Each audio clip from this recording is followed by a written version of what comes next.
Hello viewers and welcome again to Discovering Truth, and I am Pastor Forbes from the Gateway here in the Gambia in West Africa. I had promised you, or I had promised us, that I will do a 4-part series on a different spirit, attitudinal change, and I did that, and my mind started musing, and I feel like I want to do a postscript. A postscript is a Latin word that means to write after. It's actually a note or a series of notes that you append to a completed letter, article, or book. It's like an addendum in a way. And so I just want to talk about the football, the CAF, Africa Cup of Nations, and of course the Scorpions, their gallant performance, and our gallant support.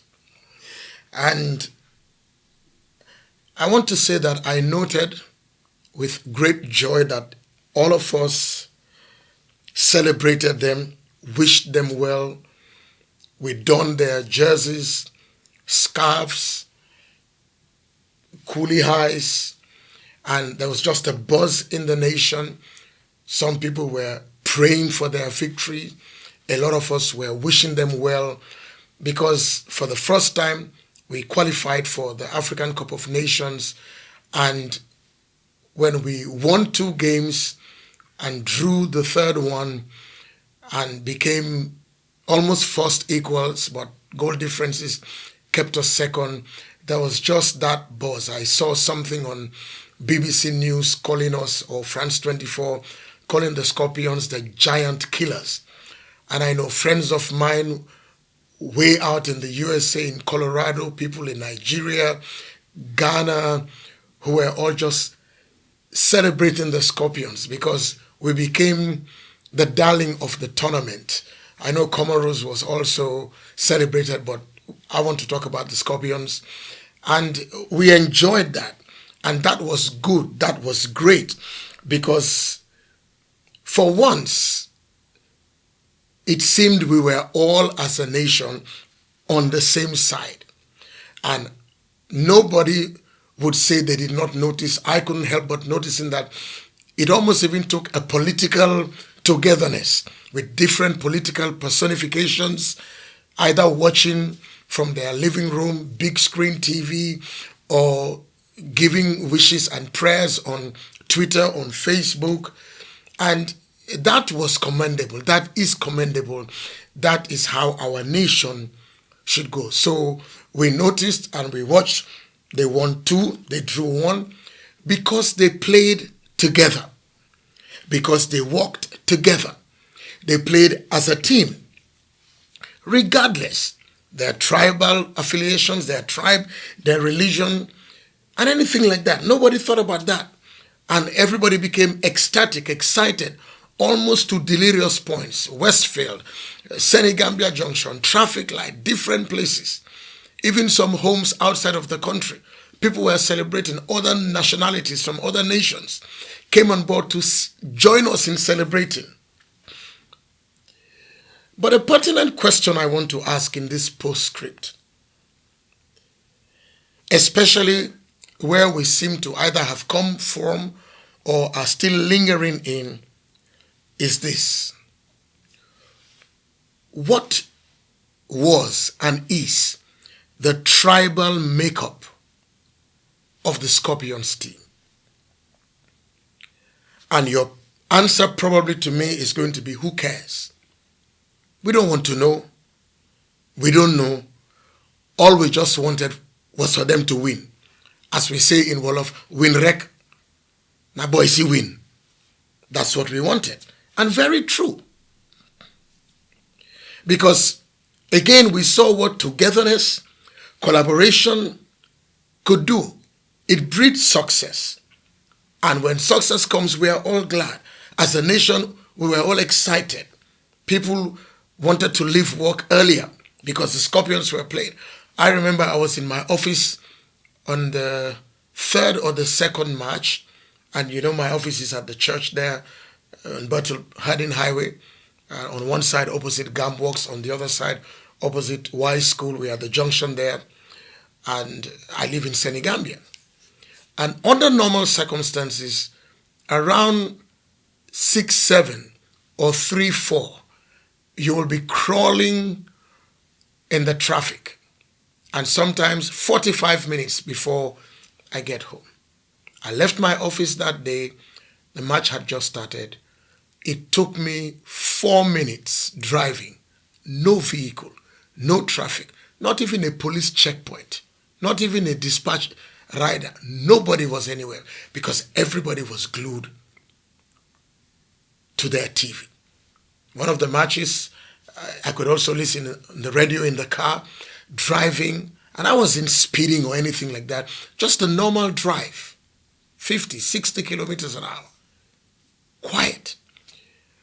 And even if you didn't know what was happening, when the Gambia scored, in Senegambia there were fireworks at 4 p.m., fireworks at 6 p.m., constant fireworks. You'll hear people shouting, goal, beating their tables. You knew the Gambia scored. And of course, the day we lost against Cameroon, you knew we lost because it was totally quiet, deafeningly silent. But what's the point? The point is that we were all glad as we saw progress and success. It became almost national success. And indeed it was. We came together as a nation. We were joyful as a people because in the Scorpions, we saw our heroes, at least some of them. But let me read for you the surnames, or maybe the names of the players as I have them here. We have Babukar Gay, so we have a Gay, we have a Bob, a Jalo, a Koli, a Mare, a Dabo, 2 Barrows, a James Gomez, Saidi Janko, Ibuture, Modu Job, Jalo, Pamodu Jan, Mohamed Ba, Ibrahim Akoli, Dembo, Dabo, Daudangom, Asan Sise, Ibrahim Sohna, goalkeeper Job. We even have Badamosi, probably half Nigerian Gambian by the surname, Yusuf Anjai. And there are others who maybe in the training and pre-selection time were there. Ladies and gentlemen, when we look at these surnames, we see Fuller, Mandinka, Jola, maybe Serer, Wolof, Manjago, Karoninka. I think there was a Leon Juara, biracial. Noah Sonko Sandbag, biracial. In the qualifiers, I think there was probably Christopher Allentu and Aku. When you look at this makeup, you see Gambia. And I'm sure if soccer was going to be allowed to be mixed gender, there will be women and men, male and female together. So we call them the darling Scorpions. The second question I want to ask, and the more pertinent question, is that we celebrated them, we gave them our all, everybody was online, even electricity was functioning. But unfortunately, we were knocked out by the host Cameroon, who were knocked out by Egypt. And the boys eventually came home. They did not come to the celebration we all wanted, and I don't know the details, so I wouldn't want to venture into that, but thank God they came home. I am reliably informed that some went to their clubs from Cameroon, bought their tickets, coach went home, but by and large they came home, and I'm sure they're going to be celebrated. So you say, Pastor Forbes, what's the question? This is the question. After all the celebration, the good wishes, the happiness, the excitement, people change their status on Twitter, on Facebook, to Scorpions. People are taking photographs with them, selfies with them, shaking hands. Who knows, if they are not married, some will be pushing themselves and offering to be a scorpion wife. You say, Pastor Forbes, what is the question? I'm waiting. It's coming. And here it is.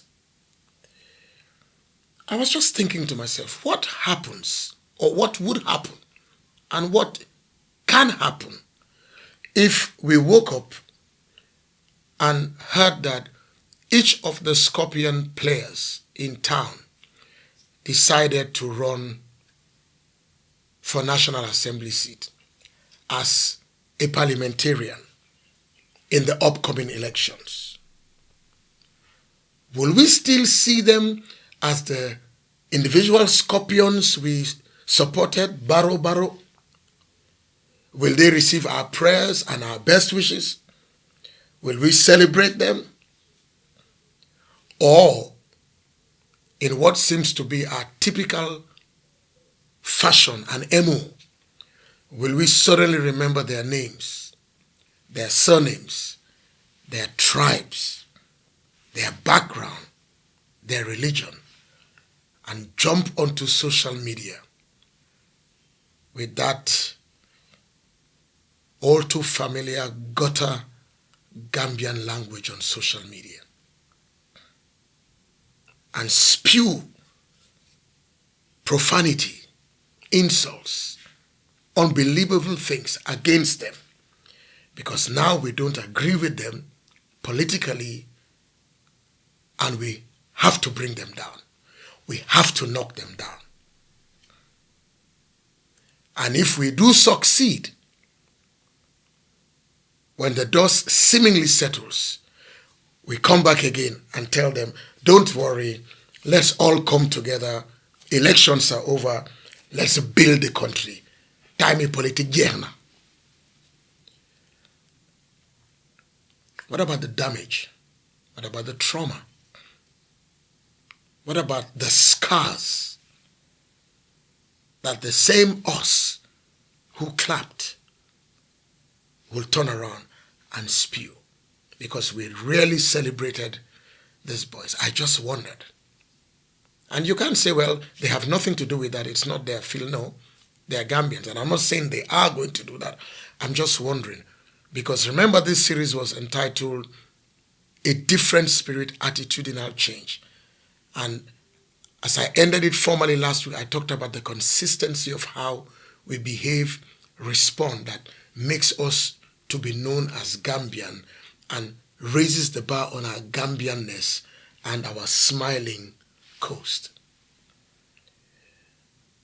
And because this is a postscript, it's not going to be long. It's a food for thought. And somebody somewhere, maybe you watching this, are going to say, Pastor Forbes, after all, that's the name of the game. It's politics. And as they say, if you can't stand the heat, get out of the kitchen. And my response would be, seriously? Is that what we will say? Really? Look at the man in the mirror. Look at the woman in the mirror. Look at yourself and see yourself and see whether that will be your answer. Because when we celebrate, let us go the whole 9 yards.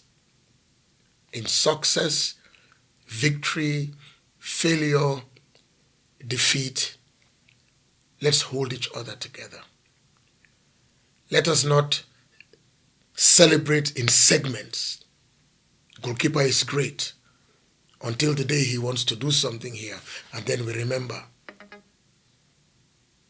not both parents are Gambian.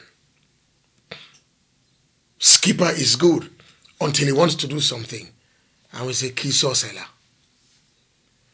This one is good, and we clap, and he defended, and we hailed him, and then he wants to do something. We remember Kijolala. Because the makeup of the Scorpions in many ways reflected what can happen when our nation comes together as one under God. We will fight together, walk together, win together, and if we lose together gallantly with our head held high, stopping the victim mentality, the blame game, and coming together, and stopping the hate speech, the taunting, the mockery. So I congratulate the Scorpions in my own way, and I'm sure they'll be back next year and maybe for many years to come. But in them, we should all see ourselves. They supported each other, they hugged each other, they came together, they did as much as they could for us. The flag they flew was not a Scorpion flag, it was the Gambian flag. Today we feel we are on the map, and maybe more scouts will pick our boys and will hear their names all over the world. But they did it for us. Who knows how we will eventually reward them? What happens if somewhere along the line, God forbid, soccer is quite an active game, a leg is broken, a fracture happens, and they can't be their best? Will we give them the best? Or will the victims center tell them, guys, you're on your own, save the few that are being helped? Look at the man in the mirror. Look at the woman in the mirror. Gambia, let's look at ourselves in the mirror. And until I come your way next week, by the grace of God, with a brand new series on diligence and excellence in what we do, I ask that God will keep us and cause us to deeply reflect and be introspective in what we do as a country, because our success and our failures are in our hands. God will never want us to fail. He wants us all to succeed. His plans for us are good, but sometimes we wish ourselves bad. And as we do, so it happens to us. I pray that the Scorpions' journey would turn things around for us, and they'll be true heroes, regardless their surname, their background, their faith. Let me also say that from the 24th to the 27th of February this month, we'll be doing a seminar in our church entitled Diligence and Excellence in the Work of Our Hands. Join us every evening if you can, or watch online, 6:45, 6:45, Thursday, Friday, Saturday, Sunday, and of course Sunday morning also at 9 a.m. That will build systems and structures in our lives, because the diligent hand and the diligent mind would always rule, and excellence is seen and celebrated. Have a good day, and God bless us.